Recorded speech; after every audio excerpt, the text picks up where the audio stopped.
SJ. Welcome to Mvskoke Radio, your weekly source for tribal and community news, interesting guests and discussions, plus a local events calendar.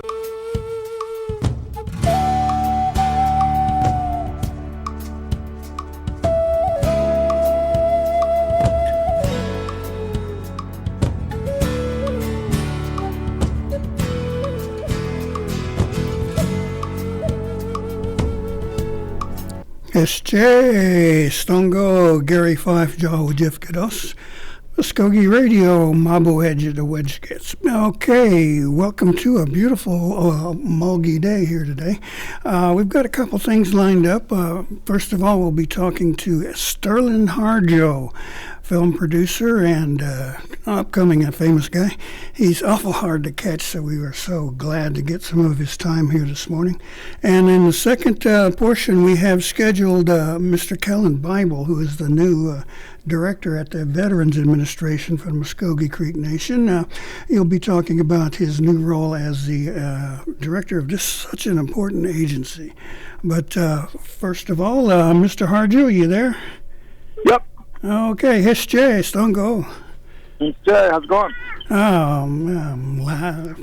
I just forgot my phrase there. Still a Mvskoke beginner here. First of all, let me say thank you so much for making some time for me. I know you've got so many things on your plate and a very, very busy man. So, first of all, a couple things. You've been named to the important board looking at motion pictures and things like that, and a couple of other wonderful honors. Plus, you're down here working on a new project here in our town, I believe. So, first of all, how about these things that your honors, recent things that you might be representing our people? Yeah. So the Academy, I was appointed to the Academy, and now I can vote on all of the Oscars. You know, there hasn't been a ton of Native participation in that, but that's been changing over the last few years, and there's a few of us now, so it's an honor to be able to do that. I think it's it's an honor, and it's also I also won an Oscar. I'm ready to get an Oscar as well. So, I don't want to just vote on them. But. Yeah, hey, man, give me that thing. Well, you being in that position is so important because these are the decision makers who look at all of these films that have been nominated and choose the winners and things like that. Now, that's quite a responsibility there. So how do you carry that? Yeah, I mean, I carry it with honor and with, I know that the work that I did, I've always done work about the Mvskoke and Seminole people, which is my background and my family's background, and I've always done work in and around our communities, and it's always been for me about preserving culture and inspiring young people to preserve that culture. So this is just another extension of that. This is also I get to it's a very the institution has never been that friendly to Native people, so just to be among there and be able to participate and to make change is a big honor. Okay, joining me here in the studio is one of our Mvskoke media reporters, Angel Ellis. Thanks for coming in, Angel. We appreciate it. Thanks for having me, Gary. And she jumped at the chance to talk to you, by the way. Cool. Let's get her mic turned up so we can actually hear her. Now, with those honors and things, first of all, do you feel like you're carrying a load for Native people? I've asked this to other Native film producers and things like that, but it's beside the responsibility, it's people look to you as the Native guy going to do this. Is that hard to handle? Not really, because I didn't change much. I still live in Oklahoma. I still do my work here, and this place is still important to me. So Oklahoma has a way of keeping you humble, I believe, and it is a responsibility, but I just keep doing what I've always done and try to promote stories and try to tell stories within our community. The stand at Standing Rock was quite an emotional, involved thing there. Its rival Wounded Knee and the emotions and the energy spent there and law enforcement response. And then right after that, we were aware that a lot of people were trying to kind of jump on the bandwagon and produce films and things like that. And I understand a number of them had come to you and wanted your name attached to their work. Yeah. Yeah, there was a period there, and Standing Rock really opened the doors. I think it kind of woke the public up to the fact that Native people are still here and we're doing contemporary things and we're still relevant and our stories are relevant and also untapped. So what that led to is a lot of, I don't know, I kind of consider them snake oil salesmen. They were coming around, people with companies trying to tell our stories, and a lot of them were, and this is a time period when I wasn't making much of a living doing this. It was kind of check to check, project to project. And so I was being asked a lot to be a producer on projects, just to put my name on there and kind of promote them, and so they can say that they had a Native on the project. And at first I was probably flattered a bit and excited to be considered for the work, but after a while I realized what it was, and I just really kind of fought that and tried to just focus on my own projects and hope that Hollywood and the greater entertainment industry would see the value in Native people telling our own stories. Hey, Sterlin, I got a question for you about that whole, being the Native on the project. Is that, how bad of an issue is that, going forward here? We're seeing a lot of film, coming out of Oklahoma, and do you feel like it's still, a big issue rather than people trying to allow the indigenous people to tell their stories? Are they still trying to, reach out and get the token Indian on board in order to do their own thing? Yeah, I mean, I don't think that non-natives can't tell Native stories. I don't think that. I think that it's important to get the Native when you do something like that. It's important to collaborate with Native people, making sure you're working with Native actors, making sure that you have you're not just putting people's names on a project, that you're actually getting input from them, and it's helping influence your story, because that is going to make your story better. If you have Native people helping on the creative side, that's going to make your story more authentic by nature, and it's going to be better. So what advice would you give to the folks out there who are kind of in that spot where you were kind of doing the paycheck to paycheck or the project to project thing? What would you tell them to look out for? Kind of, how much collaboration will they be able to have? What are the telltale signs that they should be aware of? Well, I think that we have to be open to collaboration, because it is a very collaborative art form. You can't do it by yourself, and you need good people, and you need people from different backgrounds and cultural backgrounds to help kind of see that project through. So I wouldn't necessarily be, tell anyone to be afraid of collaboration, but I think you have to judge what is behind the project. What is the intention? Is it something that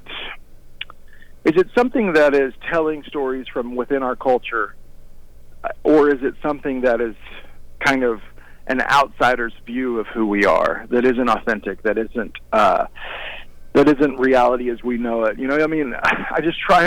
Look, I got an email one time that was they were like, we're doing a sci-fi comedy documentary about Standing Rock, and I was like, man, I'm not even replying to that, because I don't even know what that means. So that one was an easy one, to not be involved with. And also, at a certain point, I thought any Standing Rock project should be told by a Native, because the resources are there, the natives are the ones that are involved, we should be telling that story. So at a certain point with those projects, I kind of just switched off. Let me quit replying. Let me back up just a second here for something that you said earlier, and it kind of I'll paraphrase here. It was about non-natives telling native stories. And that's kind of been our history ever since, the colonists first got here. So many of the authoritative books were written by non-native people, and if you want information on somebody, you call Professor Jones at XYZ University, and they'll tell you what it is. And, now, do you see a shift in that now? We've got so many more of our people in these key positions and are available as resources. So has that tide turned? It has turned, and I think that people are realizing the value in having natives tell their stories. I mean, I have a TV show that I was just shooting the pilot in Mvskoke called Reservation Dogs, and FX, to their credit, was they were really encouraging, and they let me, all of the writers that we assembled for the writers' room, which a writers' room basically helps write the story and scripts for the rest of the series.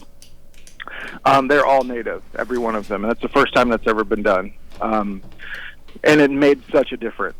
There was a level of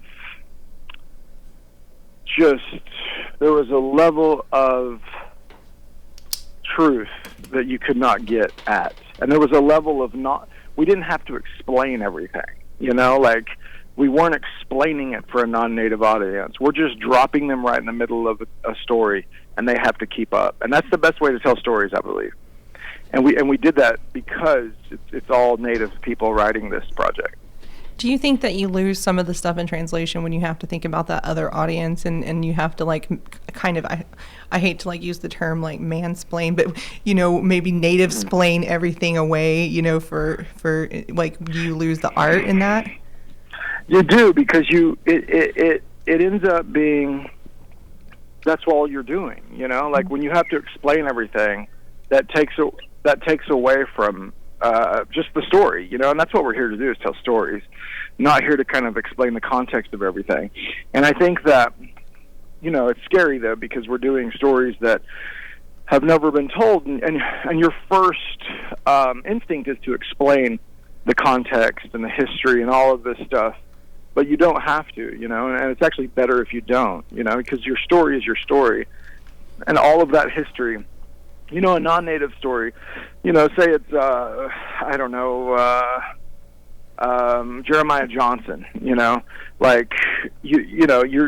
telling a story about Jeremiah Johnson, not the history in which he lived. So it's and which is funny because I've never even seen that movie. I don't know why I used it. So maybe they do tell the history, but all that to say is I think that the storytelling is better when you just tell the story you're trying to tell instead of trying to explain where you're at and sort of the historical context of everything. I mean, that just kind of takes away from the core story. Now, I have seen that film and starring Robert Redford, and it really picks up steam after he had led this party of soldiers and other people through a burial ground of, I believe, the Crow. And I met the gentleman who sang a death song in the midst of that, and I asked him, whether or not that was appropriate, kosher, cool, and later on he sang it out in an open public thing, and I kind of thought maybe you shouldn't be doing that, but do you feel like maybe something like that was used? Was it just kind of thrown in to more Indianize that film? Well, I think I don't know the specifics on that, but I think that we have to be our own judge on what we should allow to be heard or seen and what we shouldn't. But that's why you have native people at the center of your creative story if you're telling a native story, because they will know that line, and they will know what not to do. And you often, the more nuanced sort of version of it, the more often the version that isn't just trying to show you everything and all the songs and all of that. Often the real version is more interesting, and I think authenticity comes through no matter what. Well, let me ask you kind of a flip side of the coin. Are there places or things that you will not do or choose not to do or perhaps even refused to do? Yeah, I mean, for me, I did a documentary about our Creek hymns and Mvskoke hymns, and that's one part of our culture. The other part is our ceremonial life and ceremonial ways, and I wouldn't tell a story about that. I think that part of our culture is strong and thriving because we didn't share it, and you have to keep things that are your own. And and also I've just been told by elders, and other people that we don't talk about that to the wider public, and I think for me that's important. And there are ways to reference it, there are ways to infuse it, there are ways to have a traditional person in your story, but not have all the songs being sung and everything, so for me that's one. Have you ever been, you talk about the collaboration with having the native writers coming together and things like that. Has there ever been a point, how do you know, are you guys ever sitting around and it's oh, I like this idea, let's go this way, and then somebody dissents from that idea? Is that kind of a clue to you might be getting into the fringe area of where you want to be? How do you guys recognize that? What's that like in the creative process? Well, I'm friends with all of the people I'm writing with, and they get it. There's no explaining that needs to happen. Mm-hmm. And we, there might be cultural differences between tribes that we explain, but for the most part, everybody kind of is on the same page with that stuff. Yeah. So it's been really, that's the other reason why it's great having an all-native writers' room, because I don't have to explain any of that stuff. They just get it. All of us are there thinking about our aunties and our grandmas and what they would say to us if we messed it up. On the flip side of that, I've worked with non-natives that, non-natives always kind of really jump into the ceremonial stuff. We really want to hear, they say things like chanting, right. You always hear things we want to hear chanting or a scene with a ceremony here, and it's just man, we can do something more interesting. Right. And I know that's interesting to you because you're not a part of that, mm-hmm. but it's more interesting if we don't do all of that. It's more interesting if we allude to that. It's more interesting if we find our own specific way that fits this story to do that, not mm-hmm. just to do it for doing its sake. I remember Let's get a story that's holier than thou. Then. Yeah, I remember one time. Hold on, I'm also watching my children right now, and bless you. Sorry, and the iPad needed to be unlocked. Sorry, and I was working on this show one time, and I was kind of helping out on the cultural side of things and kind of I was the native producer. Luckily, this was a very collaborative process. They brought me into the creative side. But I remember one time they were they were asking me. He's got that whole pandemic thing going on where he's doing the kid thing. It's Sterlin Harjo is just like all of us amid the struggle. Oh God, they're just yelling at my kids are just yelling at me that they want juice. Give me my juice box. All right. Yeah, I know. I'm getting you juice, guys. Hold on. There you go. There you go. This is the behind the scenes of what it's really like. Yeah, exactly. It's really glamorous. There you go. And so I remember. And they were really cool. They were really collaborative. But I remember some of the camera crew or some of the crew, we were shooting a scene and there was a fire. And it was supposed to just be people hanging out, natives hanging out before this fight happened. Mm-hmm. And I remember that one of the crew who was not from the U.S. said, shouldn't we have them dancing around that fire or something? It's just like just because there was a fire, like we start dancing around it or something, you know? It's like, I was like, no, we shouldn't. Like, what are you talking about? So, you know, but like, my whole thing is this. I don't get mad about that stuff. You know, some people get mad, walk away, and maybe tweet about the project or something, you know. I don't get mad about that stuff because I know they don't know any better, and I am there to make it better. Mm-hmm. And I think that my job is to have a cool head about that stuff and offer a solution that is better and more authentic. So I never really drag anyone through the mud over that stuff because, you know, they don't understand. And they don't understand because there's been, you know, decade after decade of bad representation of Native people. So that's their frame of reference. Mm-hmm. And if we want to be a part of that, if we want to change that, we have to be collaborators. Mm-hmm. Yeah, I'm taking the film Miko, which was amazing. And what I remember is that, you know, much of that story was kind of dark, but it really painted such an accurate contemporary view of what some of our people are having to live with. You know, whether it's, you know, a blanket under a bridge somewhere or, you know, enough money to go into the Coney Island. Now, is that hard to translate an idea like that into the finished product? It is, but, you know, I knew to do that film, I knew that I couldn't put a bunch of Hollywood actors in makeup and make them look poor. I knew that I had to work with people that knew that reality because they would tell me if I was not telling the truth. And so I'd say 75% of the actors were people that I met at Iron Gate in Tulsa, people that lived on the streets, and they kept me honest, and I knew I had to do it with them. Mm-hmm. They knew the reality of it. Were there any Indian journalists in there? Indian journalists? I'm sure there were. Poor people. Oh, yeah. I mean, you know, one of the things you do in this business is you take your vow of poverty before you begin. Oh, yeah, for sure. I mean, I'm sure they were. They were probably, you know, they're not there yet. They were, you know, struggling. Getting some awards or something. And not being able to pay the bills. Right, yeah. Just like this particular show, we just landed one from the Society of Professional Journalists for our chat with Joy Harjo. Now, let's move toward your contemporary project here, Reservation Dogs.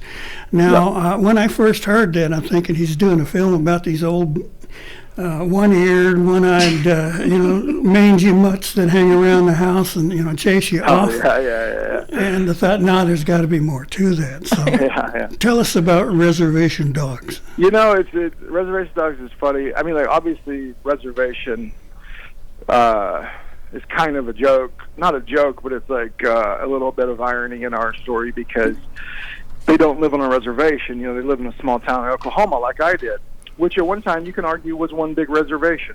And they just argued that in the Supreme Court, and it is a reservation. Yeah, and that's what I'm saying. Right before we made this, all of a sudden it became a reservation. I was like, oh, well, I don't have to change it. You know, like, I don't even have to address it anymore. But really, it's about kids. You know, it's kind of based on my childhood in Holdenville. It's about these 4 Native kids, and they all live in the same neighborhood. You know, they live in the, you know, Indian home like I grew up, my parents still live in, you know, like they live in a neighborhood, and like they, you know, like one thing that I know about rural Oklahoma is you can either be really bored and do nothing, or you can create your world and your fun. And that's what my friends and I did, you know, native, non-native. We created our fun and we created our world. And for me, that dovetailed with movies. So for me, the culture of movies was always influencing what I did and I walked every inch of Holdenville, Oklahoma with my friends, you know, and it was it felt very much like Stand By Me or The Goonies, you know, like we were always kind of like creating our own adventure. Even if it wasn't there, we were still creating it. Mm-hmm. And so we had this kind of like, not fantasy life, but this elevated reality that we created for ourselves. that was influenced by pop culture. I remember when like gangster rap was big. We thought we were on the streets of Compton, you know? I mean, like... in Holdenville? Like, yeah, we thought we were living hard, you know? And so, like, it's a lot of that stuff. It's set today, but there's a lot of references to the 90s and movies, and I think we're finally at this period. You know, you see movies that, like, reference the 70s and stuff, but, like, we're now at this period that the 90s was long enough that we can have these sort of throwbacks to the 90s, and it resonates now. So it's about these kids that are mischievous, they're getting into trouble, but they're also amazing and they're beautiful, and it's about how beautiful their world is, you know? It's about how, for too long, movies have looked at our communities as poor and poverty and desolate and hopeless, but growing up in our communities, that's not how it feels. It's beautiful. And sometimes, you know, it depends on your situation. But for me, it was magical, and it was beautiful. And the superstitions and everything, all the possibilities were beautiful. And that's what I wanted to capture with this, you know, like, these kids don't have a lot of money, but they're not poor, you know, and that's not what the show's about. I absolutely love this concept. Yeah, and we grew up without a lot of money, you know, but we weren't poor. We had all the riches we needed, and that's through culture, and that's through stories, and that's through our characters, you know, the characters in our communities. And I wanted to reflect that. I also wanted to reflect the fact that our communities in Oklahoma, you know, they're made up of Native people, they're made up of black people, they're made up of white people growing up, you know, and now we have Hispanic and Asian people. It's a very diverse place. I remember when I first went to Tulsa, I couldn't believe how segregated it was, because that's not how I grew up, you know, like, we were all in school together. You had to learn how to get along, you had to learn how to be friends, and it was very easy because we were all, you know, everyone knew everyone's mom, you know, and I wanted to reflect that. I wanted to reflect the beauty of that and the characters, the quirkiness of the world, and I wanted to do it through comedy. And you know, Taika Waititi and I are old friends. And he, over the years, has heard my stories about being a kid, and he has similar stories from New Zealand when he was a kid. And he was always just fascinated with my stories, and I would be at his house, and we've always just been friends, you know, like, we never worked together. We've always just been close friends.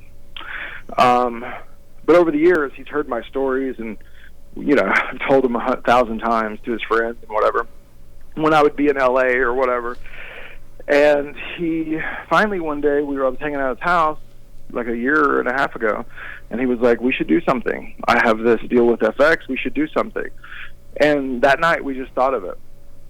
We came up with this idea and kind of came up with the story of the pilot, and then it was off to the races. I mean, he made it happen, you know, because Taika Waititi is an Oscar winner. He made Thor, he's made a lot of great movies in New Zealand, and he could make things happen, and he made it happen. And, you know, I guess, like, that's what a true friend is, you know, like, I never wanted to, I would never have pressured him or came to him to ask to help me or to work, let's work together, you know, because I just wanted to respect our friendship. But the fact that it was him that came up with it, I was fully on board at that point, and I was like, let's do this, you know. It's been fast ever since. As one of the 90s kids who really struggled finding, like, my representation in media, like, the, like, you know, kind of indigenous, kind of, you know, different mix of ethnic background kind of kid, I'm just really excited and kind of in love with the concept of seeing this, like, 90s magical world through the eyes of, like, Native kids, because we had none of that representing, you know, I watched Stand By Me. I kind of got it because they were kids going out and having adventures, but I'm like, you know, like, they don't necessarily look like me and my friends. But the problems are still, or the challenges and the adventures are still kind of the same. And so it's really nice to just kind of see indigenous film with indigenous people doing, like, the everyday things, like fighting over the Walkman or, you know, things like that. And that's kind of like, oh yeah, that's who we are in this contemporary world. So it's really, really amazing.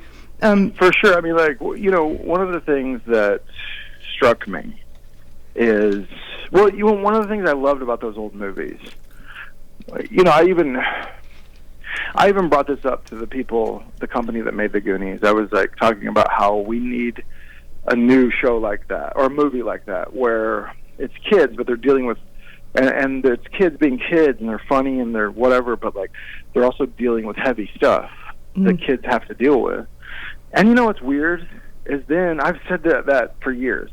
And then as I started writing this show with Taika, and then continued and put the writers' room together, and then we shot the pilot.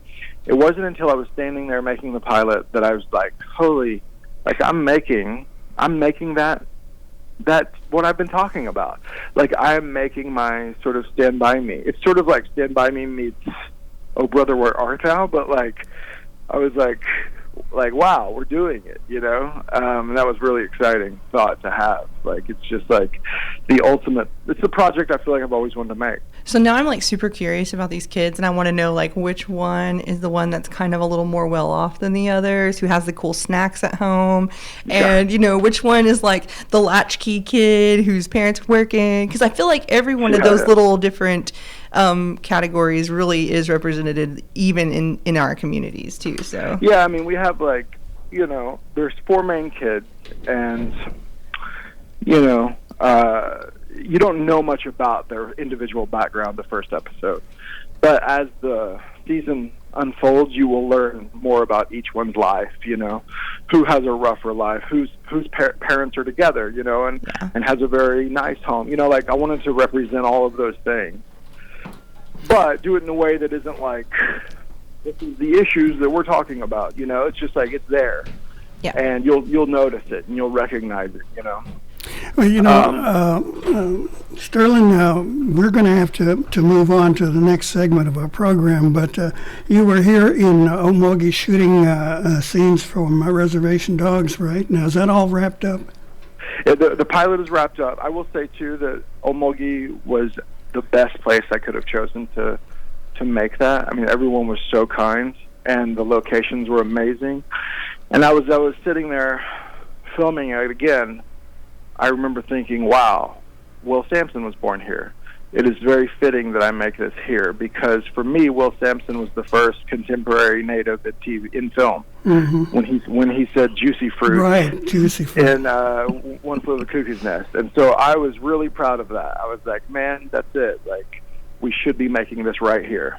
Yeah, that phrase, one phrase there, you know, it showed who he was, but also it kind of broke the ice, and for those viewers, you got a taste of, you know, Indians are part of this contemporary world, and we do chew a juicy fruit. Yep, that's right. And, you know, if you look at that movie, you can almost see him break representation in that movie, because he starts off as someone that they don't even care to hear from. They don't even want to hear his voice, because he is, you know, they look at him as dumb, like he doesn't talk and he's not all there. And that's a lot of the ways they looked at us in the beginning, especially in the old films and westerns. And then at a certain point in that movie, he switches, and you realize that he had it. He was tricking them the whole time, and that's exactly what we've been doing. we've just been waiting on the opportunity to talk, and we needed someone, though. We needed someone like R.P. Murphy, Jack Nicholson, to help us do that. And there are good people that are non-native that have helped us get to where we're at right now. So I also acknowledge that. Oh, wonderful. Well, Angel, any real quick last thoughts? Nothing really. Just wanted to like say, keep working, keep producing, and giving us something to look out for, and come back every time with great information for us. Sure. And I'll come in live next time. Oh, yes. Hey, we'd love to have you here, and I'm sure our TV guys would jump on it too. Yeah, well, Sterlin Harjo, thank you so much. We wish you so much success with this next project, and I'm going to be looking for Reservation Dogs. Yeah, be looking for it. It's coming. Okay, Mado. All right, Mado.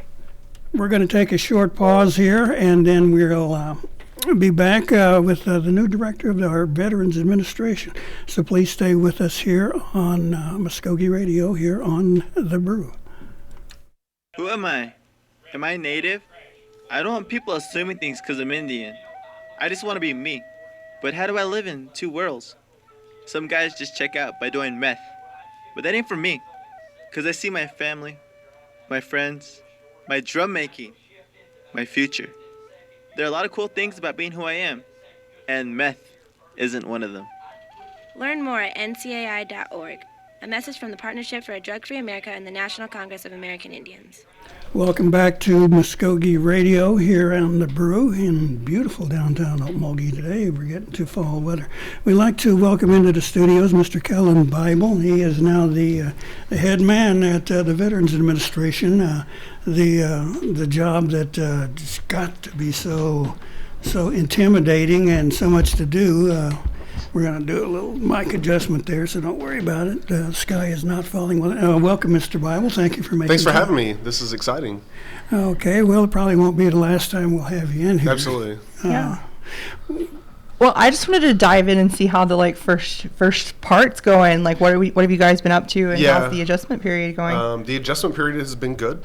Everyone's been very helpful, and we're modernizing the department. So even today, I got an email from Mvskoke. It's a software company that the VA uses to track veterans' documents. Mm-hmm. So this is the first time that the tribe is going to have access to that, which means we have a quicker response. We have real-time updates from the Department of Veterans Affairs so that we can give veterans and their families real-time information, as opposed to like waiting for it's like snail mail, right? Mm-hmm.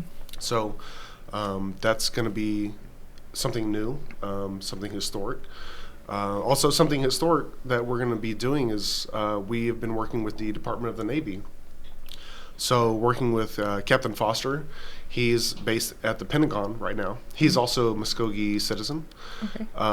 So he is helping us to work with the Secretary of the Navy to have a ship named after the tribe. So coming up is going to be the USNS Mvskoke Creek Nation.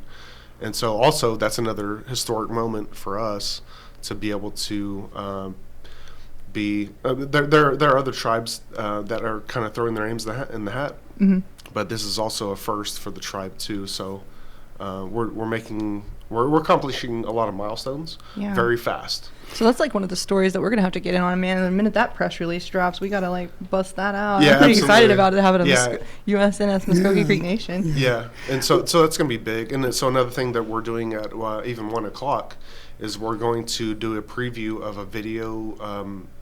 It's more of like a series of video interviews with our veterans. So we have been partnered up with the Mvskoke Language Program, and they came over Saturday with the Honor Guard. They have a monthly meeting, and so what we did is we pulled volunteers from the Honor Guard to kind of talk about their experiences in the military. And if there were Mvskoke speakers, then we wanted to capture that as part of the language program.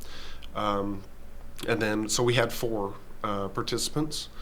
And so today's going to be the first time that we previewed that video that was edited by the Mvskoke Language Program. Oh, wow, amazing. So, and we're going to meet with Mvskoke Media on the newspaper side to document that as well. So kind of talk about that process. This is also part of a longer, I call it a recognition series. So we're going to be doing video interviews, and then we're going to be releasing these videos monthly. So as long as we can get participants, we're going to continue that series, at least over the course of 1 year. Awesome. We might have to like try to piggyback content onto the TV show or something like that. Yeah, and so that was another idea that we had too, is make it part of the newspaper, make it part of the TV series, make it part of Facebook, Instagram, all of these things. And radio. Yeah. And so that's what we're kind of finding, is that not a lot of people know that the department exists. So that we get a lot of phone calls saying, well, we didn't really know.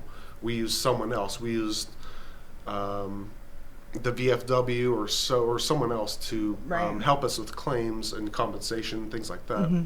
So that's big of a larger effort that we're trying to do, is get our name out there and publicize everything that we're doing. Let me ask you this, and I'll try and be kind of delicate about it, is that your predecessor had quite a record and served several different principal chiefs, and was retained in position.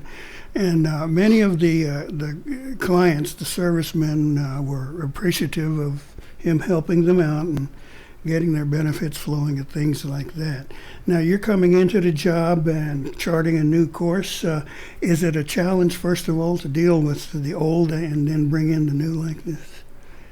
A little bit, maybe. So I think that the focus has been largely on older males. And I want to include all demographics. I want to include the women. I want to include the younger generation.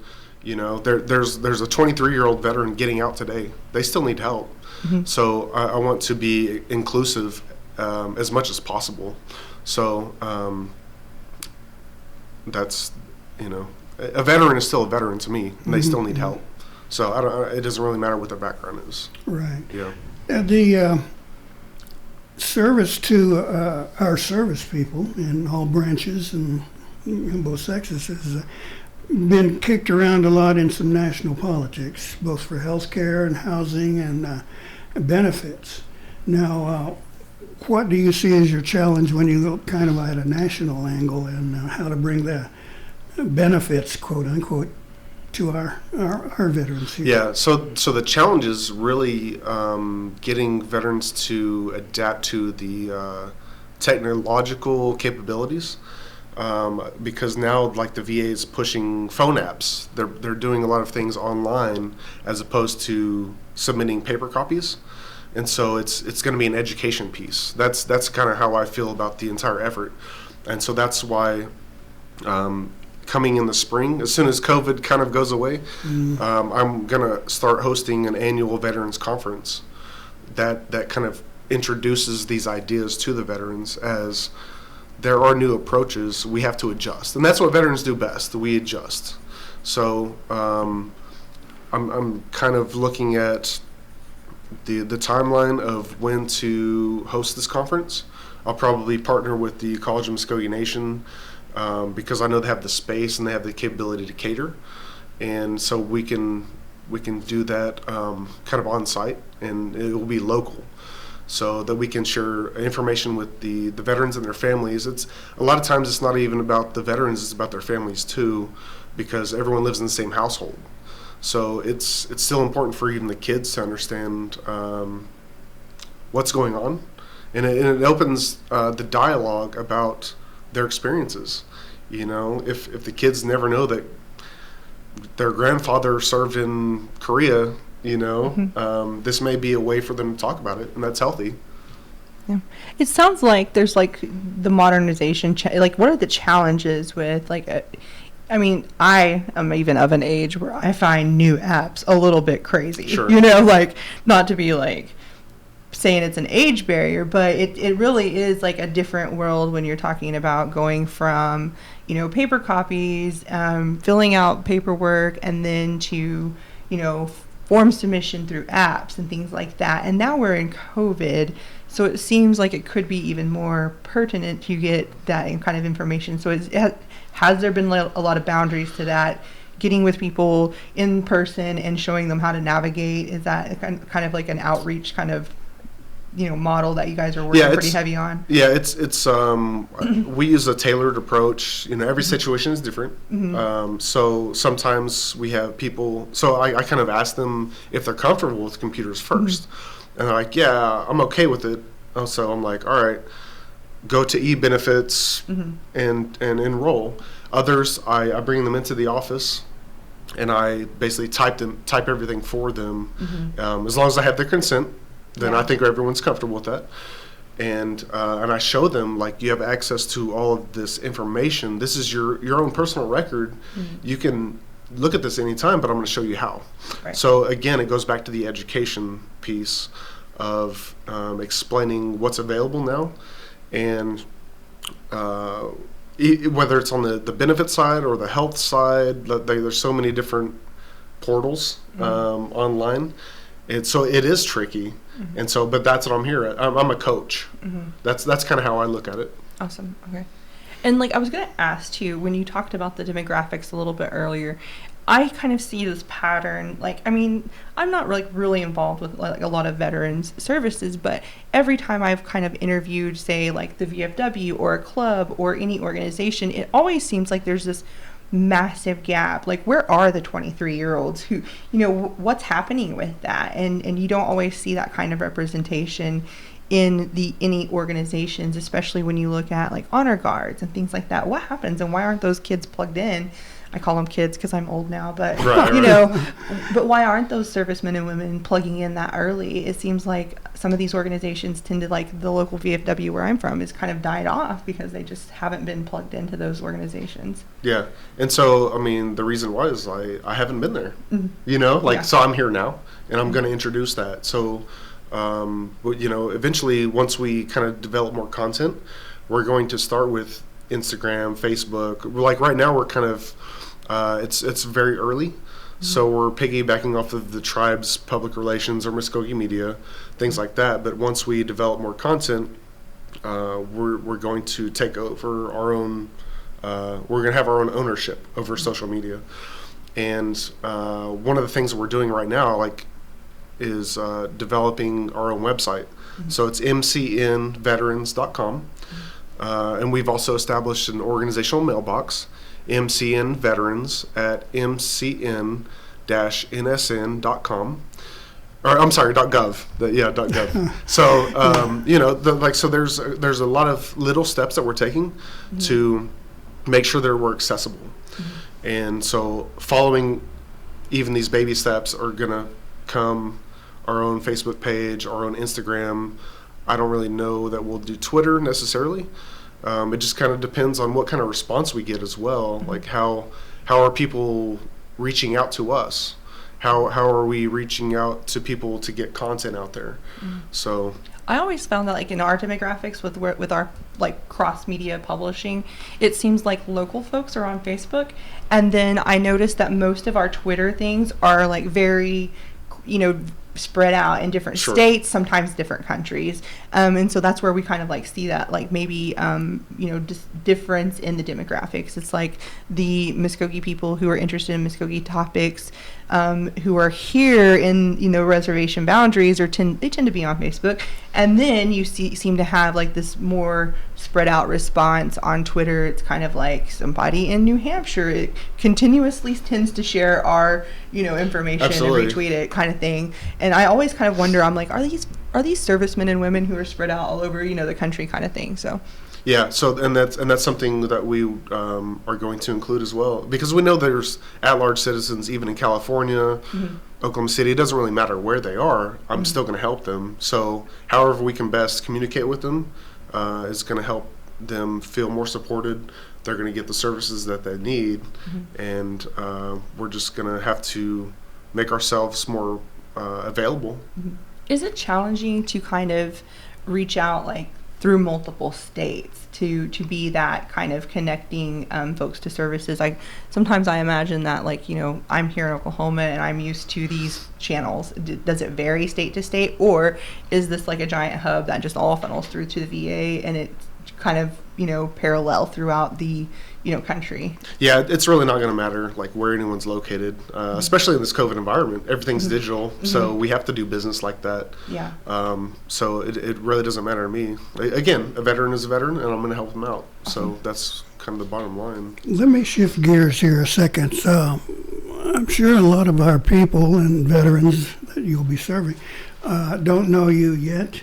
You've been on the job since the new administration came in, so maybe you could take a few seconds to kind of introduce yourself, your home, background, education, service, that sort of thing. Okay, sure. I actually grew up in Glenpool, so not far from here. Spent my entire time in that school system, which was pretty fortunate. Not have to really move around. My moving around started in the service, so I attended Tulsa Community College for a year and a half. Then I transferred to OU. I completed a bachelor's of Native American Studies. Then that's whenever I was commissioned in the Marine Corps as a second lieutenant on active duty. So I left in 2006 to go to the basic school. It's basically the starting point for all officers, where you learn every MOS, military occupational specialty. And kind of after that, you get assigned a certain MOS based on your performance.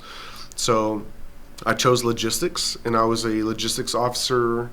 I was at Camp Johnson for that MOS school.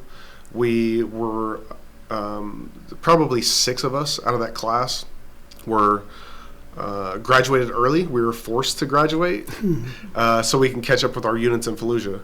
So in Fallujah, Iraq. So we were all kind of processed very fast, and we were in Fallujah for 7 months, and then I decided to join another unit and stay for another tour. So that was in Al-Assad, Iraq, which is like Western Iraq. That was with Combat Logistics Battalion 6. And after that, my active duty contract was expired, basically, at that point. And so I decided that I wanted to go to graduate school. So what I did is I came home. I moved to Norman, and I started a master's program in Native American Studies. And after that, there was an opportunity at the district court to be the administrator of operations. So I took that opportunity because I knew that background. I started there as an intern in 2003. So I've been around the tribe for like quite a while. I've worked my way up as an intern through every rank. The court years. Like I think we all kind of came into the tribe at the same time. Sure. You and I, but Rebecca Lansbury, and everybody was exactly. Yeah. So I've been around for quite a while, and then so I did that, and there was another opportunity working in planning and grants as the manager there.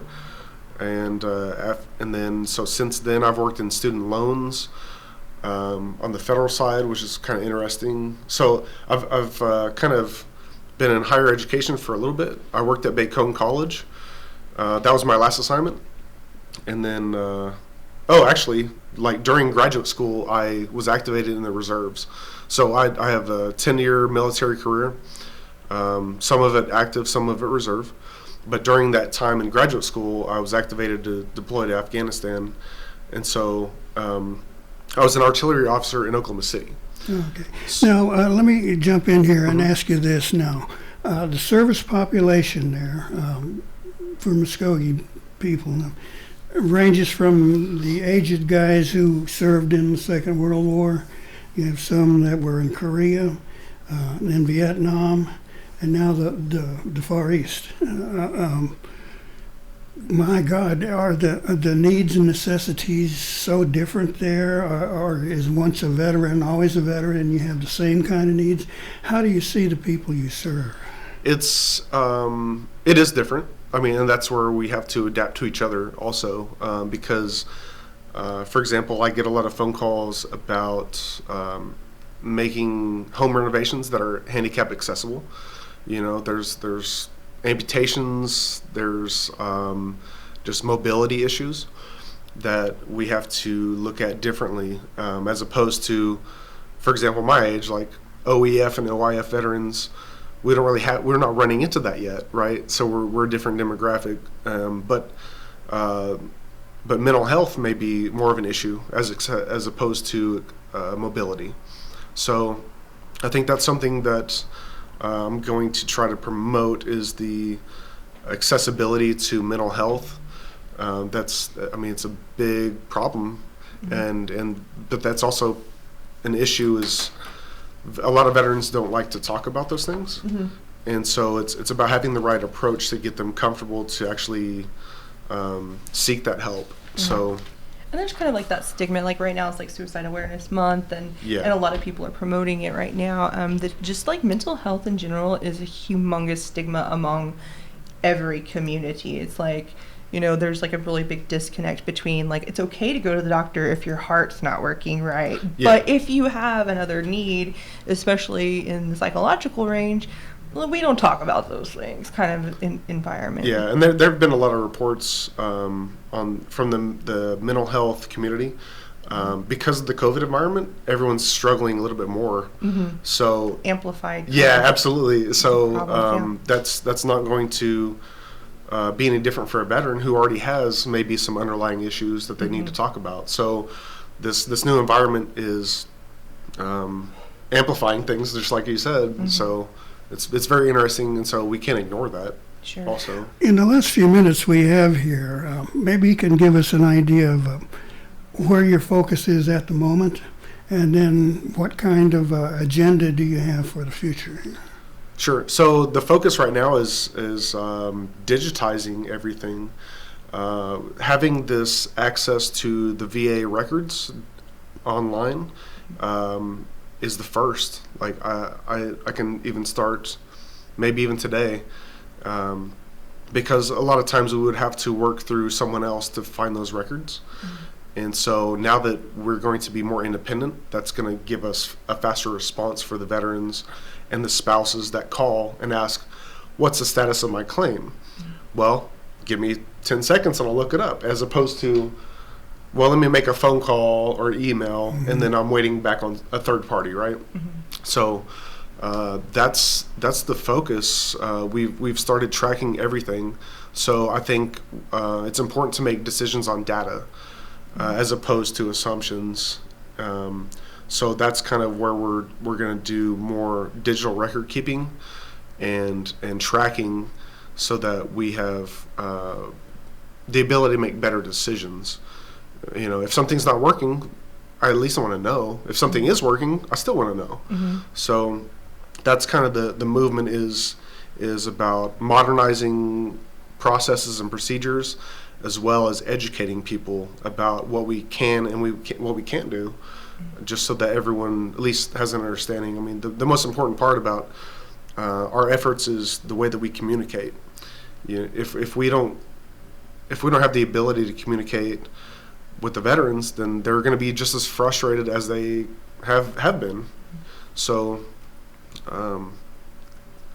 what's the long-term goal, like, as far as, like, you know, is there like maybe 5 years from now, like, where do you see Mvskoke? Well, so the end state is really so that the veterans and their families feel comfortable coming to the tribe for services.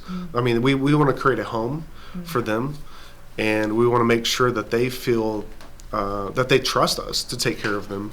That's the end state, is really creating those relationships. Everything is about relationships. Well, in those relationships, I guess a lot of your clients would have worked with your predecessor and had a good relationship, and we're pleased with the results in most cases. So how do you speak to that population now? You're a new guy coming in. What kind of message would you like to give to those veterans about your plans and yourself and your office? I just want to express to them that I still got their backs. You know, it's not going to change anything. If anything, I can. The way that we're shifting initiatives, I can provide maybe even more. So things that I think about are like in the military, family days are a big deal. Like, everyone has kind of like an annual family day. So I kind of want to create that environment too, to welcome everybody. And make them feel at home. That's what it's about. Things like Absolutely, the camaraderie. Bring that back. Awesome. I want invites, because I like hanging out with the veterans. Like, the stories that you hear there are amazing. Yeah. So look for those coming out pretty soon. We're still working on that. All right. Well, Kellen Bibles, thank you so much for making time for us. I know that you've got quite a task ahead of you, and probably sitting on your desk waiting to get dealt with. So we're going to keep our eye on this particular topic, and don't be too surprised if we give you a buzz and ask if you can come in and join us again in the future. Thank you for having me. Yeah. It's our pleasure. Okay, well, Mr. Bible, all right, Ms. Ellis, any final thoughts as we get out of here? Nothing much, just it is Suicide Awareness Month, and we have, plenty of resources. Get a hold of behavioral health if you feel like you need to talk, and there are even national hotlines that you can call. So I just wanted to pull this number up real quick and share it, just because it's been on my mind a lot. It is for the National Suicide Awareness Hotline, and as soon as my phone will get some service, I'm going to share that with you. But the number is, give me a minute, scroll.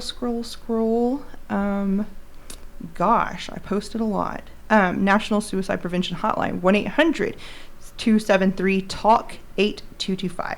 Okay. And you can text them. Thank you for listening to Mvskoke Radio. Mabo Hedget, Mado Mabo Hedget Scott. This is Gary Fife. Jawa Jifkados. I'm Angel Ellis. Don't forget to send your veterans bios to us. We're doing a Veterans Day edition. Mado.